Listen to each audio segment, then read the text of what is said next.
Hello भाइयों, this side Krishna and you are watching Otaku Updates. Jujutsu Kaisen की manga खत्म होने वाली है, तो मैंने सोचा चलो एक वीडियो ही बना लेते हैं डोमेन एक्सपेंशंस के ऊपर। तो आज की वीडियो में हम बात करेंगे अभी तक के सारे डोमेन एक्सपेंशंस और उनके यूजर्स की। तो यार, अगर तुमने चैनल पर नए हो तो चैनल को सब्सक्राइब कर दो और बेल आइकन जरूर दबा देना। तो बिना टाइम वेस्ट करते हुए वीडियो को शुरू करते हैं। तो 12th नंबर पे आता है योरुज़ो का 3 लेयर्स ऑफ एफ्लिक्शन, जो उसने यूज किया था अगेंस्ट सुकुना के। तो बेसिकली 3 सोल्ड एफ्लिक्शन एक एम्प्टी स्पेस बनाता है स्फीयर की शेप का, और उस स्फीयर में वो अपने टारगेट को फंसा लेती है। और स्फीयर में फंसाने के बाद योरुज़ो अपने टारगेट पे कोई से भी अटैक कर सकती है, और वो अटैक डायरेक्ट टारगेट पे हिट होगा एट ऑल कॉस्ट। लेकिन ये डोमेन एक्सपेंशन सुकुना के सामने काम नहीं कर पाया, और सुकुना ने मोहरागा को समन करके योरुज़ो के डोमेन को डिस्ट्रॉय कर दिया। 11 नंबर का डोमेन हिगुरोमा का डेथ सेंटेंसनिंग है, जो कि हिगुरोमा ने सबसे पहले मांगा में यूज किया था चैप्टर 164 में इटाडोर के अगेंस्ट। तो इस डोमेन की स्पेशल बात यह है कि इस डोमेन में कोई भी बंदा किसी पे भी अटैक नहीं कर सकता, और इस डोमेन में यूजर अपने रूल्स खुद बना सकता है, और टारगेट को ये रूल्स फॉलो भी करने पड़ेंगे, और यूजर्स को भी वो रूल्स एक्सप्लेन करना पड़ेगा टारगेट को, क्योंकि ये भी एक रूल है। ये डोमेन बेसिकली एक कोर्ट होता है जहां अगर टारगेट गिल्टी पाया गया तो उसे बहुत ही खतरनाक पनिशमेंट मिलती है। चलते हैं अपने नेक्स्ट डोमेन एक्सपेंशन पे, किमेरा शैडो गार्डन। ये डोमेन एक्सपेंशन मेगुमी फुशिगोरो का है, और ये मेगुमी ने फर्स्ट सीजन के 23rd एपिसोड में पहली बार यूज़ किया था। तो किमेरा शैडो गार्डन बैटलफील्ड के पूरे एरिया को शैडो से कवर कर देता है, और उस एरिया में मेगुमी जितने चाहे उतने शिकिगामी समन कर सकता है, और उसकी शिकिगामी को कंट्रोल करने की पावर डोमेन एक्टिव होने से और ज़्यादा बढ़ जाती है। बट इस डोमेन एक्सपेंशन का एक ड्रॉबैक भी है। ये डोमेन एक्सपेंशन यूज़र की सारी कर्ज एनर्जी को एब्जॉर्ब कर लेता है, और यूज़ करने के बाद यूज़र के अंदर चलने तक की ताकत नहीं बचती। तो next domain expansion Jujutsu Kaisen के one of the favourite character Hakari का है, जिसका नाम है रेस्टलेस गैम्बलर। तो इस डोमेन एक्सपेंशन को हकारी ने पहली बार 182 चैप्टर में यूज़ किया था, और इस डोमेन एक्सपेंशन की खास बात यह है कि ये डोमेन एक्सपेंशन अपने यूज़र और टारगेट को एक गेम खेलने के लिए फोर्स करता है, और अगर उस गेम में यूज़र का जैकपॉट लग गया तो यूज़र को 4 मिनट के लिए अनलिमिटेड कर्स्ड एनर्जी और एक रिवर्स कर्स टेक्निक मिलेगी। 7 नंबर के डोमेन की यूजर के साथ भाई बहुत बड़ी ट्रेजेडी हो गई थी, क्योंकि एक बिना कर्ज्ड एनर्जी वाले बंदे ने आके इस डोमेन में घुस के इस डोमेन के क्रिएटर को मार डाला, और बहुत बड़ी इंसल्ट थी ये डेगन के लिए, क्योंकि वो एक बंदे से हार गया जिसके पास थोड़ी सी भी कर्ज एनर्जी नहीं थी।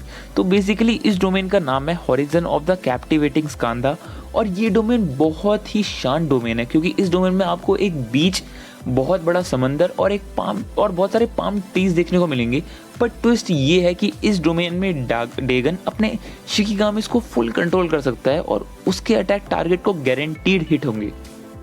तो हमारे नेक्स्ट डोमेन एक्सपेंशन का नाम है टेम्पोरल वर्म मून पैलेस, और इस डोमेन को पहली और आखिरी बार नायो जेनिन ने यूज़ किया था चैप्टर 198 में।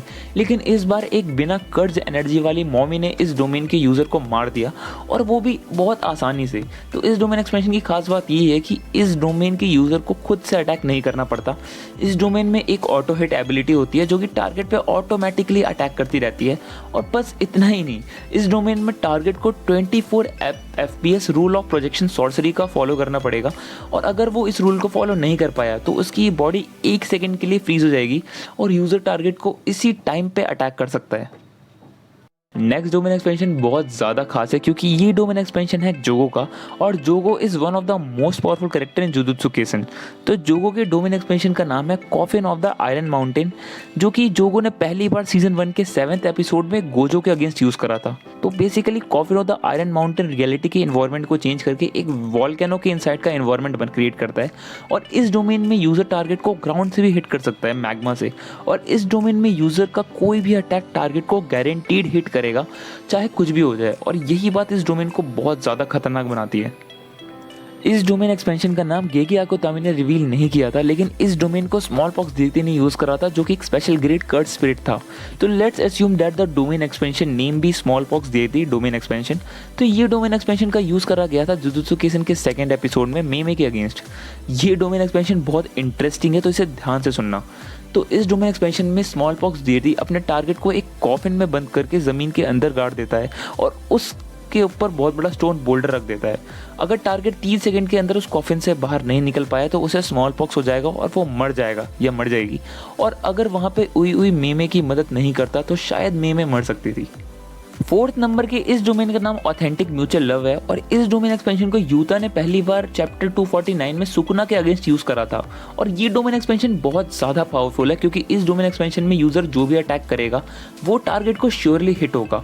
और इस डोमेन में बहुत सारी ब्रोकन कटानाज होती हैं और ये सारी कटानाज यूटा की कॉपी करी हुई कर्ट्स टेक्निक होती हैं और ये टेक्निक बस डोमेन का यूज़र एक्टिवेट कर सकता है and each katana can only be used once.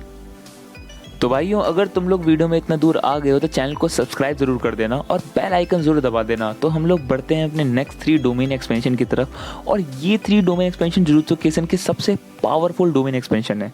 तो थर्ड नंबर के डोमेन एक्सपेंशन का नाम है सेल्फ एम्बॉयमेंट ऑफ परफेक्शन, जिसके यूज़र का नाम है माइतो और माइतो ने इसको पहली बार फर्स्ट सीजन के 13th एपिसोड में यूजी इतादोरी और नानामे के अगेंस्ट यूज़ करा था। तो बेसिकली ये डोमेन माइतो के आइडल ट्रांसफिगरेशन की टेक्निक को बहुत ज़्यादा बूस्ट कर देता है जो कि बहुत डेंजरस है एंड लाइक अदर डोमेन्स इसमें भी यूज़र का अटैक टारगेट को श्योरली हिट करेगा।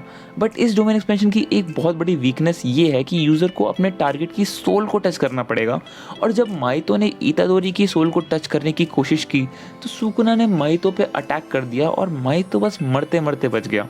चलो अब बढ़ते हैं अपने सेकेंड मोस्ट पावरफुल डोमेन पे, Malevolent Shrine। This domain expansion is the most dangerous domain in Jujutsu Kaisen और इसका यूजर और कोई नहीं Ryomen Sukuna the king of the curses है। तो सुकुना जब भी अपना डोमेन एक्सपेंशन एक्टिवेट करता है तब उस एरिया का एनवायरनमेंट चेंज होकर एक बुद्धिस्ट श्राइन बन जाता है और उस श्राइन में हॉर्न्स और स्कल्स लगे होते हैं। तो इस डोमेन का रेडियस सुकुना अपने हिसाब से एडजस्ट कर सकता है और इस डोमेन एक्सपेंशन में सुकुना अपनी क्लीव और डिसमेंटल की टेक्निक बहुत अच्छे से यूज़ कर सकता है। मेलेवेंट श्राइन को सुकुना ने पहली बार फर्स्ट सीजन के 4th एपिसोड में एक कर्ट स्पिरिट के अगेंस्ट यूज़ करा था। And now we are talking about the most powerful domain expansion of the entire Jujutsu Kaisen series and इस domain expansion का यूज़र भी Jujutsu Kaisen का सबसे पावरफुल कैरेक्टर है।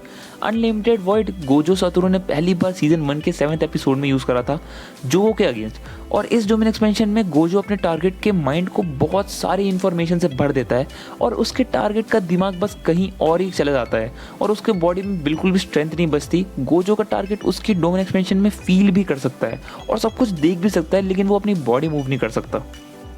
तो भाइयों, वीडियो कैसी लगी कमेंट सेक्शन में ज़रूर बताना और मैंने वीडियो में कुछ अगर मिस कर दिया हो तो वो भी कमेंट सेक्शन में ज़रूर बताना और वीडियो को लाइक और चैनल को सब्सक्राइब ज़रूर कर देना।